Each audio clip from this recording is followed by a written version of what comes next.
welcome back to another episode of the Free Life Agents Podcast. And this is going to be FLA number 30. And we have a returning guest this episode, Willie Davis from episode number 9. He was one of my very first, one of my earlier guests. And we had, I think, in my opinion, one of my favorite episodes where Willie shared his background, his story, and talked a lot about what it takes to be a successful entrepreneur, not just a successful agent, but a successful entrepreneur in general. So if you guys don't know who Willie is, definitely go back, listen to that episode. It was a great one. So I think you guys can get a lot of value from it. But we're bringing Willie back, and he's going to be talking about what's going on in the real estate market here going into Q4, potentially 2023, as well, Q4 2022 and Q1 2023. And some of the things that are happening maybe to kind of ease the nerves of real estate professionals and investors and buyers and sellers in the market. So welcome back, Willie. It's great to have you. Great to have you back on the podcast. No, I'm excited to be back. It's good to talk to you. I was thinking back to that first conversation we had. I think we recorded that in March, and that was a really, really good conversation. So yeah, I'm excited to extend it again. Right. Yeah. I love it when I have a great guest like you, and we just, we kind of just hit it off and, bring you back and see what's been happening, what's been going on. And especially now, some of the more current things going on in the real estate market, a lot of panic, and just want to ease the nerves. Right. So, what's been going on with you in the past couple of months, moving to the transition with Atlanta, moving in, being in 2 different real estate markets and everything. What's been going on with you? Yeah, no, absolutely. The transition, it's now been over a year now. I think the last time we talked, It was just under a year. So approaching that 1.5 year mark of being dual licensed and working here in Atlanta and also in Metro Detroit. And, I got to say, even going into Q4 of this year, my business is, I would say, about 50-50. I've been fortunate enough to have passed, and even some new clients in Metro Detroit want to work with me, or people who maybe last year we had a conversation and things just kind of came to fruition this year. And then also here in Atlanta, things kind of take off and get more steady. So, I'm the transition and all of that's in full force. And I'm at that point truly where I'm working, branding, and handling business in 2 states. And I'm, like I said, I'm grateful and fortunate that it's been working out, because not always do you think of Atlanta and Detroit or Michigan and Georgia as much as you might hear about Michigan and Florida, even Florida and Georgia and things like that. So it's been great. It's been awesome. Yeah. I mean, I'm glad to hear everything's working out well with that, and you're able to kind of juggle it between your schedule. Probably a lot of flying, right? Because those are not driving distance states. Well, actually, what's interesting, because the airline flights, the prices went up so much this year, I actually have been driving back and forth. It's 10 hours, really? But when I go back to Michigan, I'm there for at least a week. I'm there 5 to 7 days. Yeah. Maybe I was there a few months ago. I was there for 9 days. And while I was there, a listing, I didn't go there for this, but while I was there, a listing came to me, and obviously then the purchase of it, and, kind of worked with one of my partner agents there. But, actually it is a little easier just to drive. At least I have my car, I can come and go, a little more flexible with that. But yeah. Yeah. I mean, I didn't even realize, I guess, but like 10 hours is it's not like a, like an easy drive, right? It's you do it in 1 day or 2 days? Oh, I do it in 1 day, just door to door. I leave about 8-9 o'clock in the morning, get there by dinner. But I mean, you're in Texas, so it takes what, 14, 15? How long does it take to get from end to end of Texas? Oh yeah, I mean, it takes 10 hours to get into Texas. Yeah, we've done that before. So yeah, it's not. Yeah, so we drove for an entire day, and we weren't even out of the state yet. And you're still in Texas. Yeah. So. Yeah, I mean, I'm pretty familiar. I'm no stranger to driving to Georgia in that kind of that area as well. And that takes about 14 hours, and we usually do it in 2 days. And that's why I kind of asked you. 10 hours, you can definitely do it in a day, but we have to do it in 2 days. But I mean, Yeah. that's I usually go by myself too. So okay. it's maybe at most 3 stops, a couple of gas stops, maybe an extra bathroom stop in there potentially. Right. But yeah, you listen to some podcasts, a couple of albums, or record CDs, if you will, or whatever, on iTunes, and then next thing you know, you see the sign that says "Welcome to Michigan." Yeah, you do it a couple of times, it doesn't feel as bad. So Oh, for sure. yeah, but that's actually a really good transition. Or it brought up a really good point to go into like what we really want to talk about today, which is like the Mhm. shifting market, not necessarily just real estate, because Yeah. it's more like overall economic, what's going on here and there. And you mentioned, the Mhm. flights are so expensive because of the inflation raising prices that you had to end up driving. So that's it's a shift, right, in Yeah. your current life. So I mean, Mhm. let's just kind of dig into it. There's a lot of panic going on. What's going to happen to the economy, what's going to happen to the market. So let's kind of let's do micro first, and then maybe go into Mhm. macro. So let's what's your take? What you've seen in the market in 2 different markets. What do you think is going to happen Mhm. Q4 2022, Q3 2023, or Q1 Yeah. 2023 as well? Yeah. Yeah. What's interesting now, I've been here in Atlanta, like I said, a full year and a half. I can compare Q3 and 4 22 to Q3 and 4 of 2021. Right. And even Metro Detroit and Atlanta too. Last year, we just saw a lot of, the market was just gangbusters. And Mhm. if there was a thought of a house going on the market, it was already sold, even before you put a sign in there, before an MLS and things like that. And from a consumer standpoint or a seller standpoint, and I say consumer, it was just very easy. Just like, all right, whatever price I want to list my house for, it's going to go for that and then some. Whatever price you're thinking at 30%, and it still might go over that. But as we've been getting into this, I think since what is it, April and May, June, the inflation rates were kind of getting a little higher, and a lot of people, I'll focus right here in Atlanta right now. People were kind of getting scared, and a lot of buyers were just like, "Oh no, I'm out of the market." Whenever there is some kind of economic instability, if you will, the first thought is to, in some cases, not to do something. And yes, there are some things you shouldn't do during that time, but what we were always seeing is over decades and historically, real estate was always the best bet.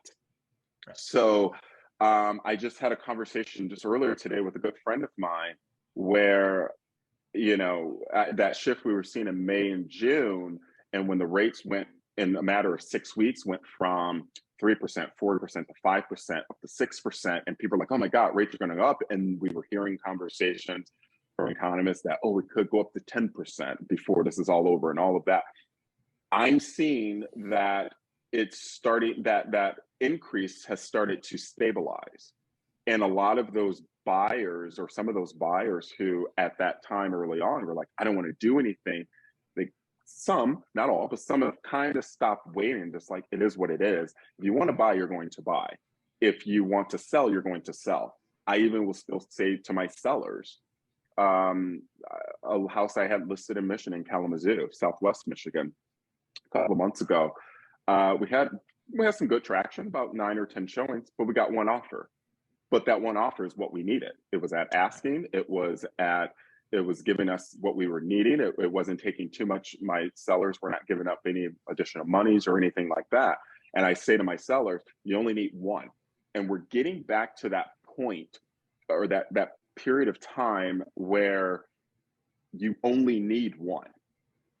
And if you price the house right, or as a buyer, if you are honest with yourself and realize you're going to marry the house and not the rate, you can refinance in 12, 18, 24 months. But no matter what, even if that rate's at 6%, it most likely is still going to be cheaper than the rent that you're paying for a comparable apartment, or probably an apartment with at least one less bedroom. So we're getting to that point where the agents, as an agent, and I love this part of it too, I'm getting back to the point where I'm educating clients again. I'm educating my sellers on what does this mean for you. And I'm educating my buyers on what does this mean long-term, you know? And that's almost something that hasn't happened in the last couple of years, because I would never say to a buyer a year or two ago, or outside of a year or two ago, I would never say to a buyer, "Oh, write your offer for 30,000 over." And I still never did, but I would say, "Hey, this is what the homes are going for in this area. Write it for what you're most comfortable with." And sometimes that was 20 or 30 over. And as a seller, I would never tell my seller to, "Oh yeah, just reach for the stars and everything." I'm telling my sellers, I do not have comps to support that price. I've said it to a good friend of mine whose house I'm listing. I don't have comps to support that price just because 6 months ago something sold for an elevated price. So, going from just any and everybody just doing any and everything, a buyer buying it for whatever money they can get their hands on, and a seller selling it for whatever price that they want to, that they think of in their dreams last night. We're getting back to buyers and listing agents needing to educate each and every one of your clients and set those expectations. And I'm grateful it's been working out for me. So, yeah. Yeah, no, definitely. And I think you brought up a good point there where, people are looking at what's going on like 6 months ago, or this one house that sold for so much, so, over asking price, as a seller, some people are, it's confirmation bias, right? They want something to happen. So they're looking for information that is, in existence that will support their belief, but it's not necessarily, it exists, but it's not necessarily like the truth, right? That absolutely. Yeah. For example, a listing that I have now, the closest, we're kind of sitting in the middle of where the highest comp is, which was cash, and where the next comp is, which is half the distance, less than us, a few months ago. But taking into consideration some of the better features my listing has over the one that sold for a little less. But, I told my client, my seller, I said, this other house sold for cash. That means there was no appraisal. Looks like you sold off market. You got to take that with a grain of salt. And I never want my sellers to overextend themselves, just because you want to put a high price on it. Okay, you might get someone who will write an offer for that price, but what if you get a very conservative appraiser from the lender who's like, all right, they're knocking things down, say 20% because of the market stability. Then my seller is mad because they didn't get that high price because and all of these different things. So, like I said, it's really just kind of about educating and setting the expectation.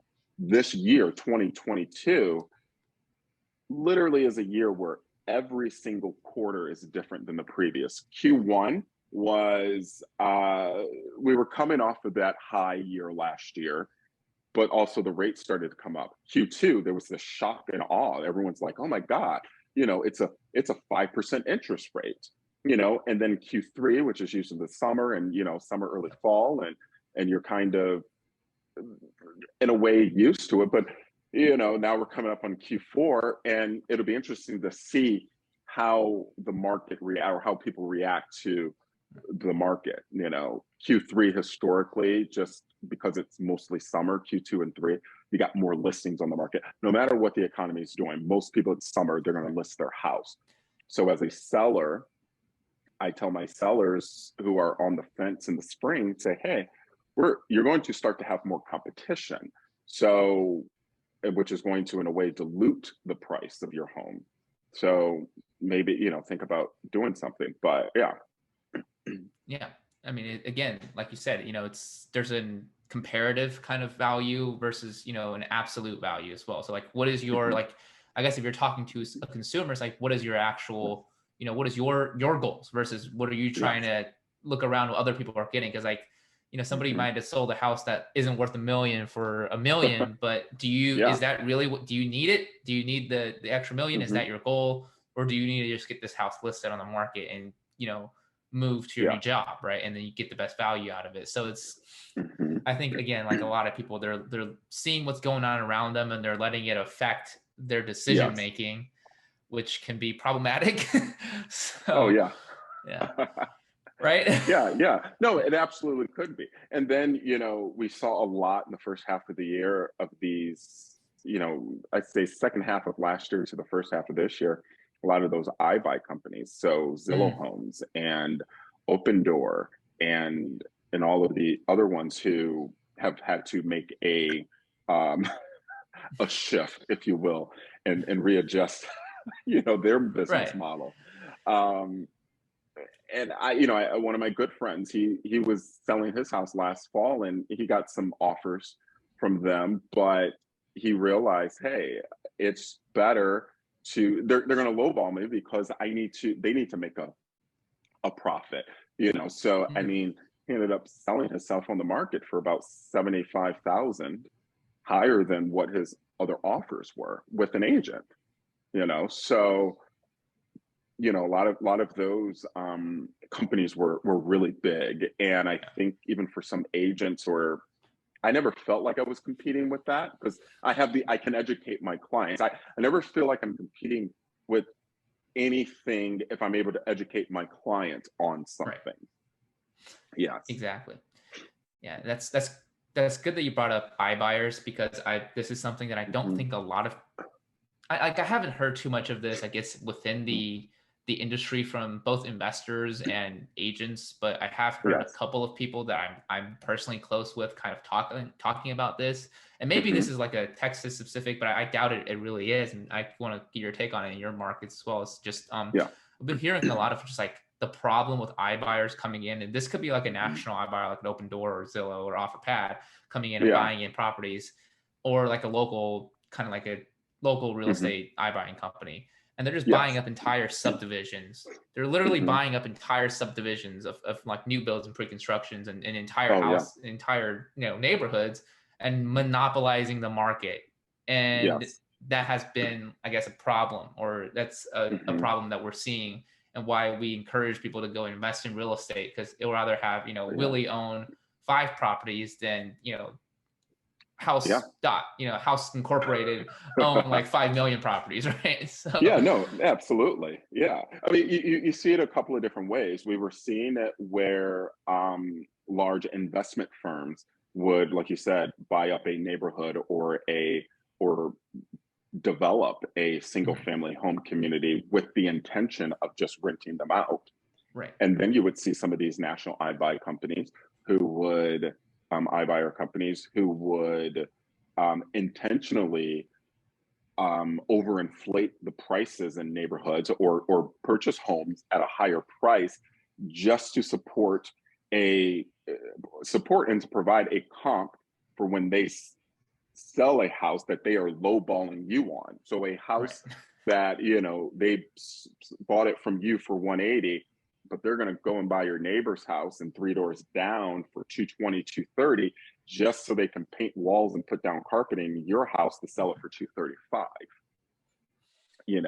and provide the comps. And I will say, for some people, an iBuyer company works for them. Like if you need to relocate for a job, you don't want to go through the whole putting your house on the market thing. You just want a good, clean transaction, get in and out, and let it be someone else's responsibility. That can work for individuals.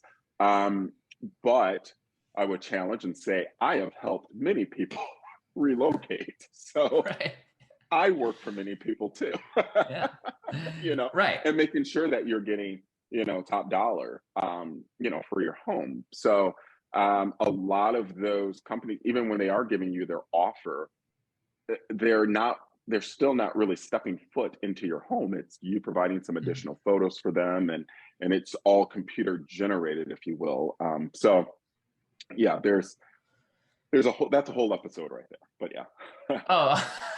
Right. Yeah, I think so as well. I mean, like it's I guess like it's just this issue that's coming up in this past couple of years. And we don't know really where it's going to go. I think agents are scared as well that's going to replace them, and maybe that's a good kind of path to go down in terms of the rest or our conversation is, what do you think, agents are faced with, coming in this, next couple of months, maybe next year or so? I think agents some of them are a little scared, although they might not like to say it, right? It's not, because the past couple of years has been pretty easy, I think. Oh gosh, yes, it's so easy. Yeah. I had this conversation with another agent, or my broker actually yesterday. Yeah. And I said, I would not want to be a new agent right now. And I don't want to be a new agent right now. Luckily, at this point, I've been in since the beginning of 2017. So 5-6 years, whatever. And I remember when I started, there wasn't this influence on social media. Social media was around, obviously, but there wasn't this persona on social media where it was making real estate seem easier than what it was. I from the beginning, from day one, I just felt like it was work I wanted to do. And I personally enjoyed building my brand, building my business, figuring out what I wanted it to be and look like, and how I was going to provide services to my clients, how I was going to get my clients, how I was going to retain my clients, how I was going to make them happy, and all of the different ways and avenues that I felt comfortable doing.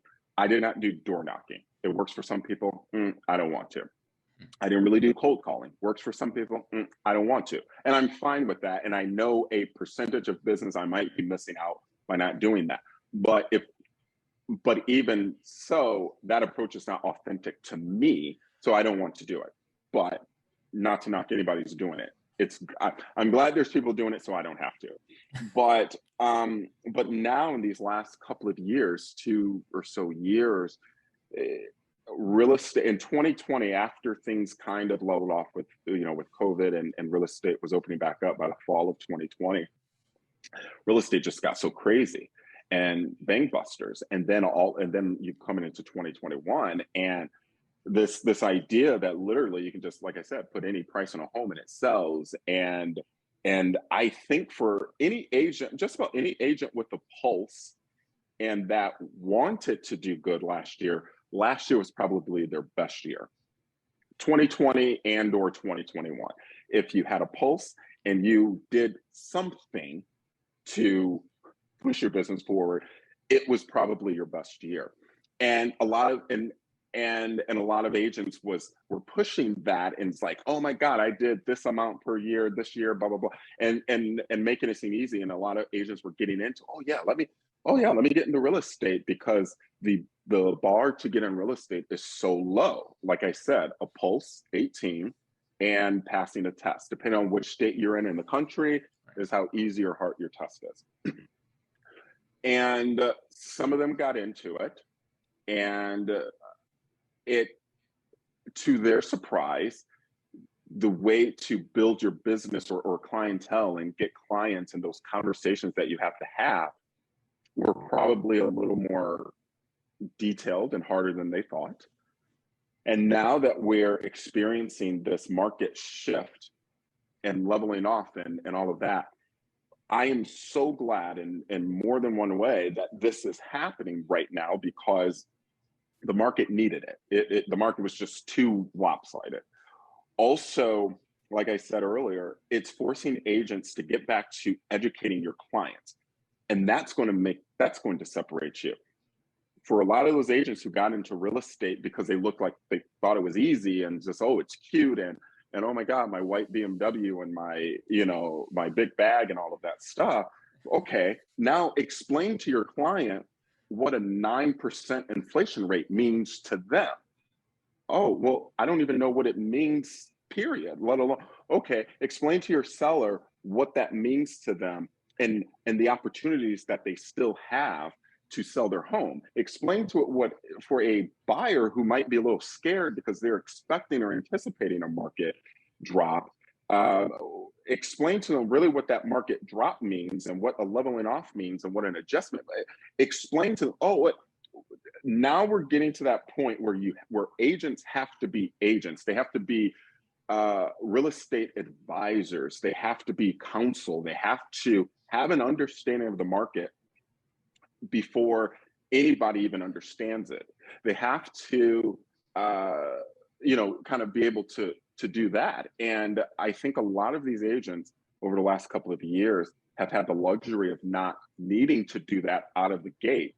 But when I started, me and my broker, we started a year or so apart. So mid 2010s, that was just something inherent that I learned and realized I needed to do from the beginning. So I didn't have to play catch up to learn the market so that I could I knew it. And I put myself and I positioned myself to do that. So I would hate to be a new agent right now, because there is this false sense of understanding, this false persona that I think is being placed on real estate agents and the real estate market, and what it means to be an agent. So yeah. No, I think that's right. Because a lot of agents, maybe it's just the past couple of years. I guess I wasn't really around in like 08 or 09. Like, I wasn't, but yeah. Right. Yeah. Like the past couple of years, I mean, like, it seems like agents are just kind of like glorified tour guides of homes. We've heard that term a lot. You open doors and, you show kind of what this house looks like. I guess most people can do that. But now, like you said, it takes a little bit more than kind of just opening a door to be in the real estate, being in the real estate industry. So yeah. And then once you get into a transaction and you come up and you run into an issue in the transaction, and being able to troubleshoot that, in a lot of ways it can be troubleshot without bringing your broker. Obviously, some things you got to bring your broker in, but just being able to have the ability to troubleshoot issues without having to call 2, 3, 4 different people. And even just having an overall idea of what is going on, so that you can figure out what needs to happen, because you might be in step 3, but because step 7, 8, and 9, you can figure it out here in anticipation for what's coming down the road. But yeah. Right. Yeah, exactly. I mean, I guess this is I guess maybe you can explain your answer. You can give your answer and then explain it, or maybe not. But we'll see. So you say you would hate it for somebody you would hate to be a new agent right now. So do you think that?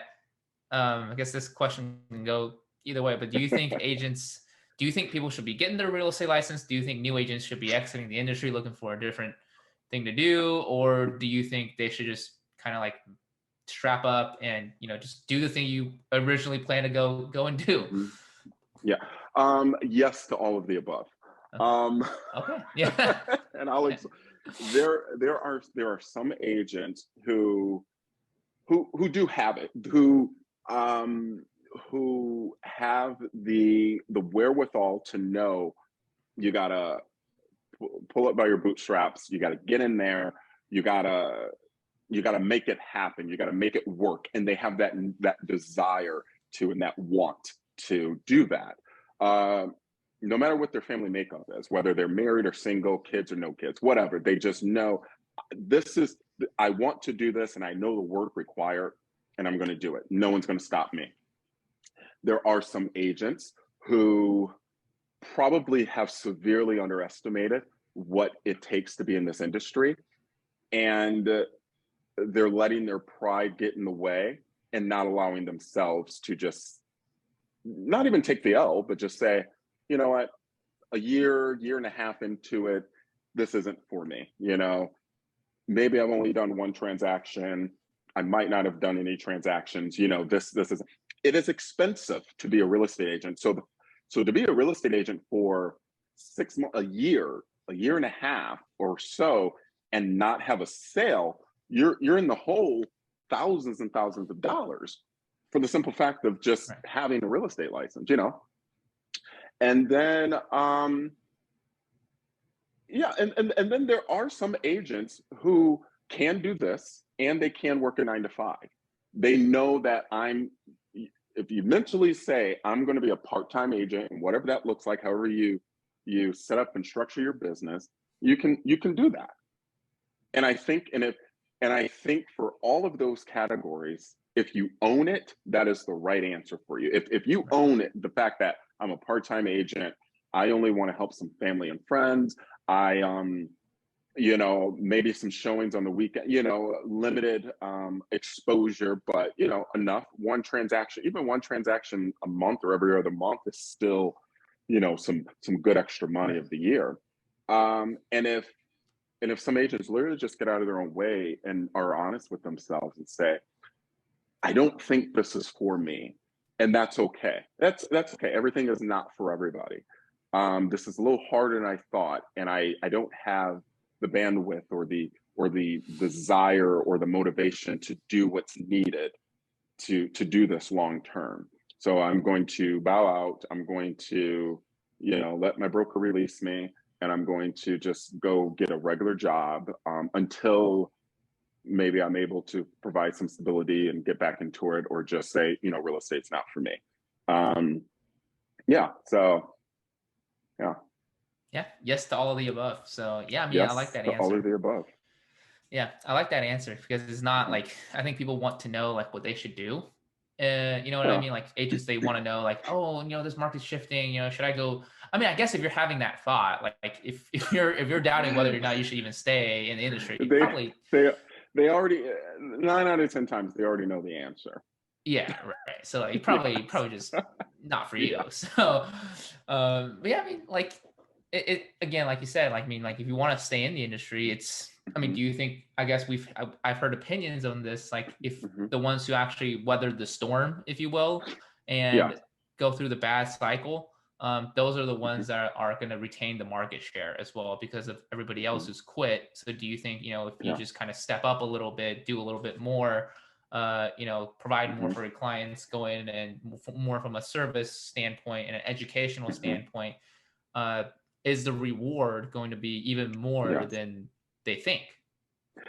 Absolutely. One of my biggest goals and the driving factor behind I've been traveling a lot these last few weeks or so I haven't been as aggressive, but my biggest goal, my biggest thought process behind my social media presence is, if somebody has a question, I want to be one of the answers.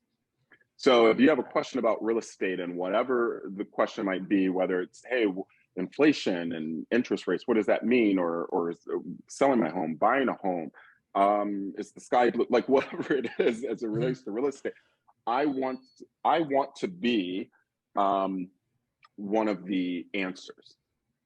And to be one of the answers, I have to just keep providing information and education to my clients, and even people who are not clients of mine, even people who haven't worked for me or will never work for me or whatever, but they're getting an answer from me.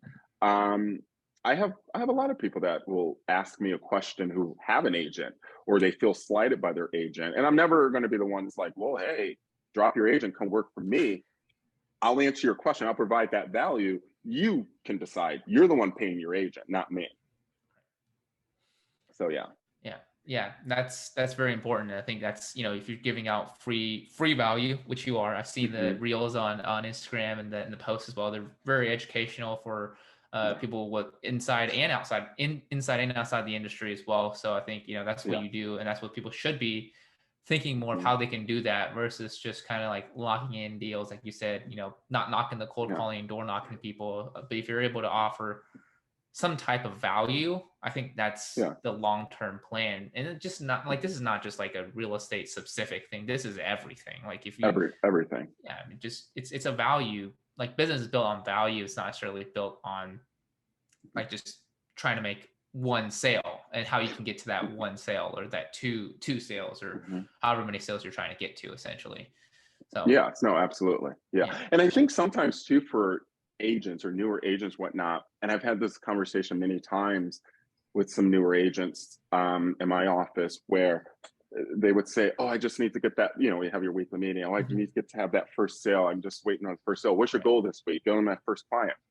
And then I start to position them. I say, okay, well, after you get that first one, then what? It's like, you gotta look past that. I ran track in high school, and one of the things my track coach would always say, you always say, run through the finish line. If you stop at the finish line, then you've slowed down before you get to it. So, I say to agents that are saying, oh, I just need to get that first sale. I need to get a first sale. No, you need to create a structure in your business so that the business will come, so that you are approachable for that first, second, third sale, that 10th sale a year from now, whatever. It's not just about the first sale, because, some people might think, oh, I'll feel a lot better when I get that first sale. Your first sale might be the easiest thing in the world. It's a buyer who just so happens to call you, I'm pre-approved 400,000. I want to buy this house. And boom, that literally happened to me during the pandemic. I was sitting on the couch in April 2020. Somebody I know, a friend of mine, 6 degrees of separation, called me, said, hey, pre-approved. I want to buy this house that's down the street from me. It's almost finished being built. Boom. Literally one of the easiest transactions I've had. And also because it was a pandemic, I couldn't even go to the inspections and closings and stuff, but whatever. But okay, you get that first sale is super easy. But now that second sale is FHA. And your buyer is a little of a headache. And then you have the FHA repairs from the inspection and how to negotiate that. How do you negotiate it? It's a resale. The house was built in 1964. And you got to negotiate things from the home inspection. Then the appraisal comes in 10,000 lower in the, so, okay, you have the first sale. So you don't need help anymore. You got this. So that's why it never ends. It never gets easier. It's always hard. It's just hard in a different way. Right. I love that. It's hard in a different way. Yeah. I mean, have to, people have to look past that versus, just kind of getting things done versus do you want to make a career out of this, especially long term. So kind of looking more in a kind of like a macro, or it's both macro and micro, I guess. Kind of like macro in terms of, the economy as a whole, and then micro in terms of, because you work in two different markets, I kind of want to get your take on this because real estate is more local. If you're licensed in, New York, you can't sell a house in Florida, vice versa. Exactly. So do we think, both clients and agents are kind of seeing the economy as a whole and then judging their business and making decisions based on what they're hearing in the news, which could be completely irrelevant to their current situation? Yeah. I potentially. So when you talk about the economy as a whole, obviously we know rates are the rates. They're kind of like that across the board. We know that appreciation is pretty high for homes. We know that the home prices over the last couple of years have been just skyrocketing. And if you're a homeowner, it's been great for your appreciation. It's been a little harder for some sellers or from some buyers and things like that. But when it comes to more localized, I've seen a little different in some, between the two metro areas. So here in Atlanta, there was a time when a house, that 250 to 350 price range was like the golden ticket. That was, everybody was looking in that price range. Everything was sold in that price range. Now I'm seeing it's 400, 500, 600, 700. Like it's leaning more toward that luxury price point. Especially here in Atlanta, the average and median sales price is over 400,000. So and that's gone up 100 plus. Like that's gone up a lot in the past 12 to 18 months. In Metro D, and also here in Atlanta, there's been such a scarcity of new construction, and it's mainly because just a lack of land to build it and whatnot, and then if you want a ranch home, it's mostly in a 55 and up community, But in Metro Detroit, there is more vacant land and more subdivisions are being built, so the average home price is obviously lower, but it's giving my buyers an opportunity to still kind of get into that new construction price range. Still hard under 300,000, but in that $400,000 to $500,000 price range, those are kind of they're still sitting on the market long enough to give you an opportunity to see it, get under contract, and so on and so forth. My client right now, she's under contract on a new construction at almost 600. Have been on the market literally probably since the plans were approved and the foundation was dug, beginning of this year, end of last year. But now we're under contract 90 days out from occupancy.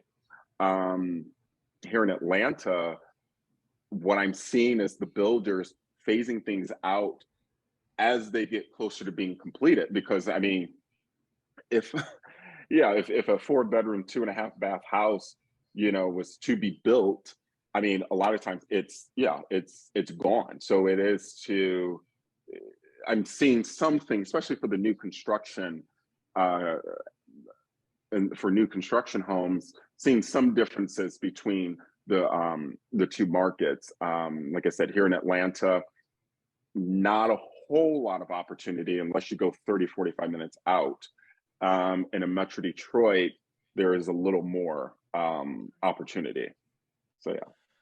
Right. Yeah. So it does depend on the inventory of the market and, what's actually available and building and, our homes being built, right? Like, Oh is yeah, it in for demand? sure. So. Yeah. And, even with some of the builders too, like I would, as I'm looking at new build homes listed on the MLSs, here in Georgia, in FMLS and in Michigan and RealComp, the new construction homes here in Atlanta, I'm seeing more builders in some cases offer some financing incentives, using their lenders. I don't see it as much in Michigan, or at least not yet again. But I'm seeing some closeout deals and some some things to kind of help clear out the inventories, and especially because the home prices are higher here too. Right. Yeah, exactly. So I don't think people should be making their decisions essentially based off of, what they see. That's, what they see on TikTok or, oh gosh, or, yeah.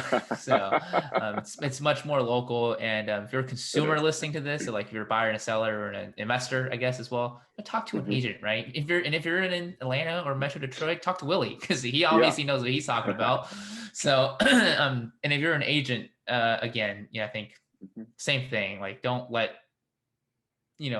the panic or the fear that's, that you're seeing, don't let it scare you, but also understand that it's not, you're not gonna just be able to open a door and kind of make a commission anymore. So yeah, absolutely. For the most part. And one of the things as agents too are now having to, what was so interesting, obviously before these last 2.5 years, you wouldn't even hear as much on even local or national news about the housing market per se. You'd hear it a little bit, but you hear it a lot more now, and in some ways that leaves it up for interpretation to the person that's hearing it. So if you hear that the average home price is at $420,000 and maybe a year ago is at $350,000, you are constantly feeling as though you're being priced out of the market. And for some people, unfortunately, that is the case. But what I've often found is a lot of consumers are giving themselves the no before talking to somebody else, before talking to a lender, to just even evaluate what your credit profile and your overall financial profile looks like, to say, okay, if you just did 1, 2, 3, we can circle back in 3 months and kind of get you better in a better position or get you ready. Or saying, oh, you're great now, and if you just need to ask for some concessions. That's I've gotten people concessions in the last couple of years. Like, so I think that's one of my biggest that's another concern that I have with consumers, is because they don't know, they are giving themselves that no before speaking to a professional, and not even just an agent, but just speaking to, like I said, a loan officer or mortgage broker, to see what it is truly that they can afford, or how close they might be to that. It might not be today, but okay, it might be in November, might be in December. Right, exactly. And Mm-hmm. it all comes down to information and, the education that, you actually have access to. And, for people to be able to make a decision without having all the information is, they shouldn't do Yeah. that essentially. So you should definitely, get on the information first and then Yeah. proceed accordingly, essentially. So that's Yeah. that's some great advice, Willie, for this interview that we've done. So Yeah. some great advice, not just for consumers and people in the market who are looking to sell, looking to buy, but also agents as well. So I mean, don't want to take up too much of your time, but Oh, you're if good. you have if you have any last tips for our buyers and sellers that could be listening to this, and also for agents coming into what may or may not happen, Mm-hmm. with everybody throws around the word crash, what may or may not happen. Yeah. Any last tips so that everybody can kind of be a little bit more aware of what's going on and they can make Mm-hmm. decisions accordingly, so they're not either making out of fear or making it out Mm-hmm. of a bias against essentially Yeah. themselves, essentially one way or Yeah. the other. Yeah, no, absolutely. What I would say for agents, it is imperative and it's so very important that we become, again, that's those subject matter Right. experts, and educate our clients in ways that they may not have been in the past, or they might not have are being educated right now. A lot of people are reading headlines, and the headlines can be deceiving, they can be appalling, they can be scary, but being able to do a deep dive and give that level of understanding to the clients, and not even looking for anything in return, whether you're just putting that information out there and explaining it. One of the things I love about doing reels is I will see usually I will see 9 out of 10 agents. For example, a couple of months ago, when the inflation rate at 9.1, when that came out, all day I saw people just resharing the graphic from various news outlets and financial. So everyone just had that in their story. And I said, okay, but no one's explained this. No one's explained this for what this means for a buyer or a seller. So I did a reel and I explained it, and people were just grateful and thankful that, oh, thank you for explaining it. I understand it now and whatnot. So just getting back to, like I said, educating people.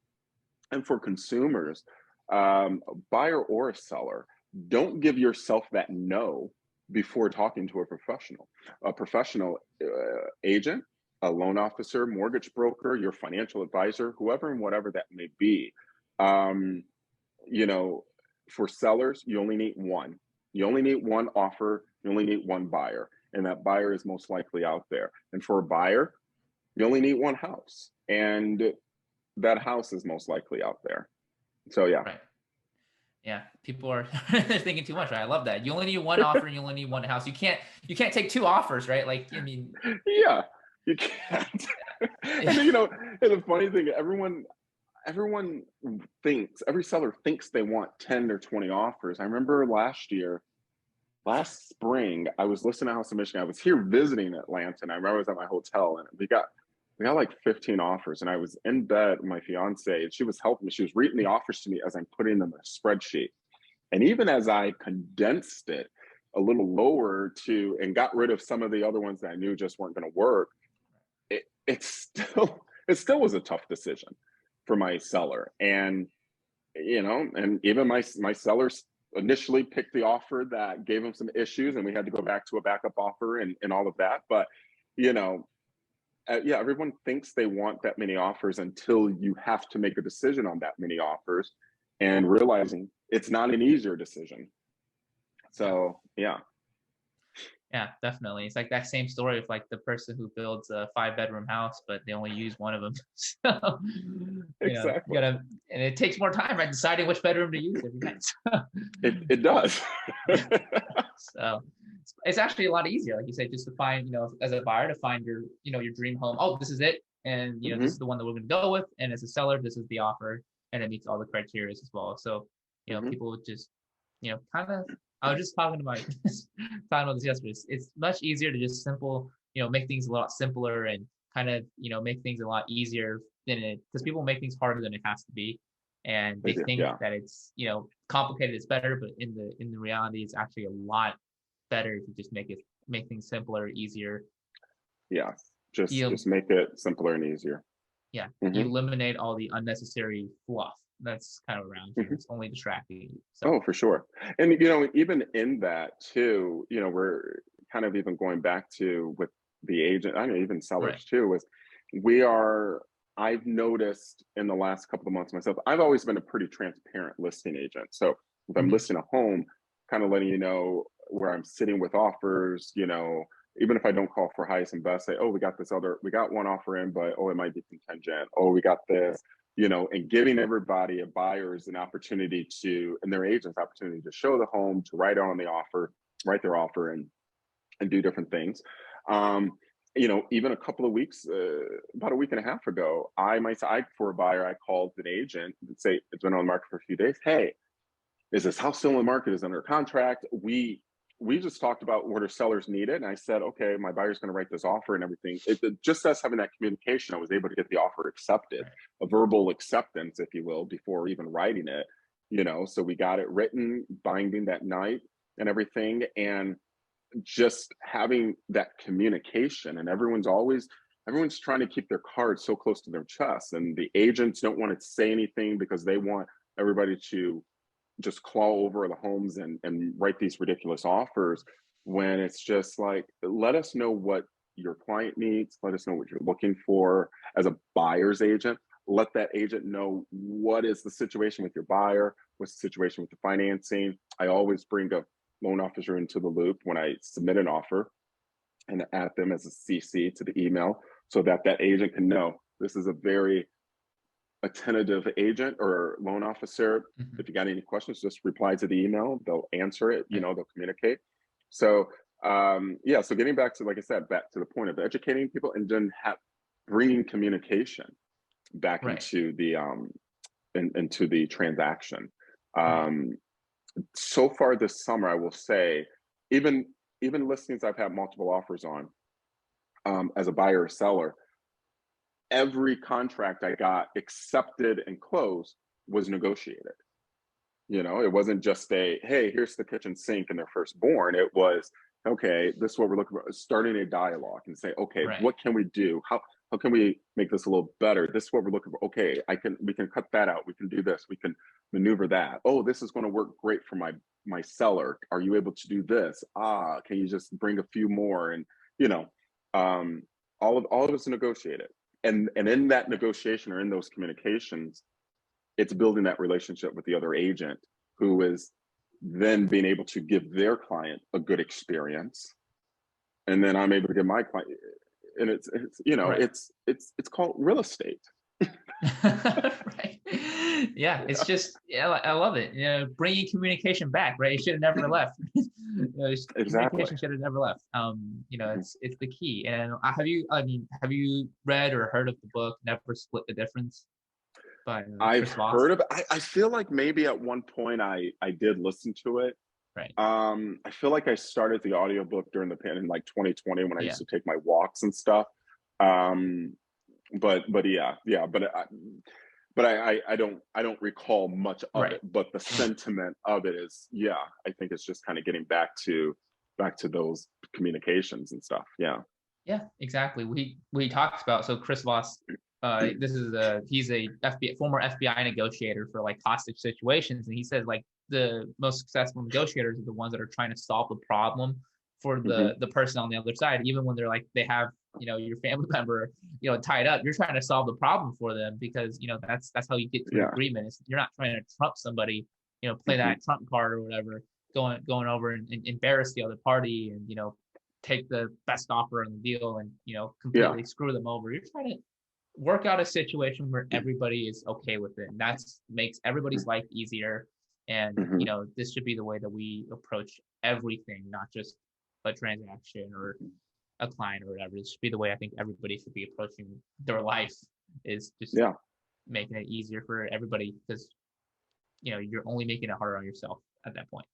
I mean, at the end of the day, whichever side of the transaction you're on, our goal is to sell and close this house at the end of the day.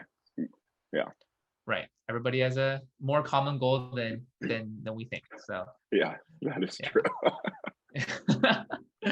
Yeah. Well, I love it. I love it, Willie. Yeah. Thanks. I mean, thanks again for being a guest back on the show and kind of easing our nerves a little bit about the market and telling our agents, our agent listeners, what they should be doing, how they should be, shifting their plan and strategies as well. I really appreciate it. Again, if you guys are a consumer in the Metro Detroit area or Atlanta, talk to Willie. He's the man. Like, you guys should talk to him. He knows his stuff, and you just listen to him, talk about what kind of value he can give you as well. And I don't know, will you like talk to agents as well? So I don't want to. I'll talk to agents too. Yeah. I have no problem. Okay. Yeah, and I don't want agents out there giving us agents a bad name either. So yeah. Right. Okay. Yeah. That's a great way to think about it, right? I don't know if it's like that movie where Guardians were Rocket Raccoon asked, why do you want to save the universe? Right? Because we live in the universe. That's why I want to save it. So yeah. So if you're an agent, right? If you're struggling, talk to Willie. He has a lot of great advice for you. You just listen to him.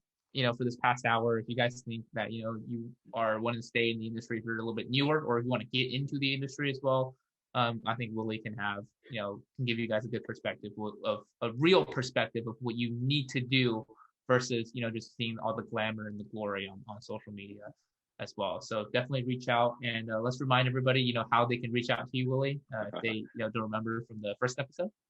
Well, I even changed some of my social media too, but I condensed it. But my Instagram's at Willie J _Davis.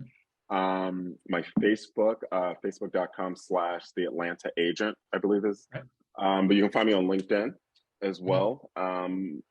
So you can find me everywhere. And I think even in my Instagram, I have my Linktree link to all my other social media in there as well. But yeah, so my Instagram is at Willie J _Davis.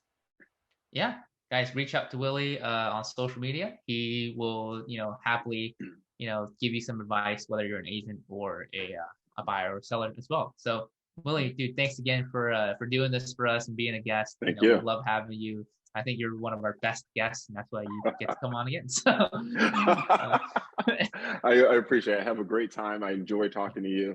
Thank you. And I appreciate it. Thank you. No, thank you so much. And thank you guys for tuning in, and I will see you guys next week. Take care.